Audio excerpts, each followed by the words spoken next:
かせるその先には僕らを見下した月何度でも叫ぶつもりさスーパーマシンを作った暁には君と共へ月へ行こう回れ回れ時のよう止まることを知れず永遠と何回もその顔を見せてくれ光れ光れ僕らだけを照らす星となれ君を目指した盲目少年は喜怒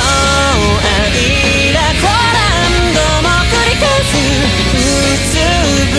せになったいつもの日曜日明日を片手に今日を終える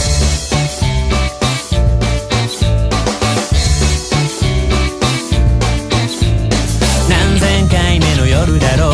少年目をうつむかせるその先にはすでにあの子はいなくて思いが薄れる節目に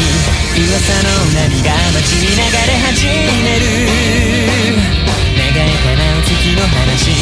走りかける風のよう止まることも知れず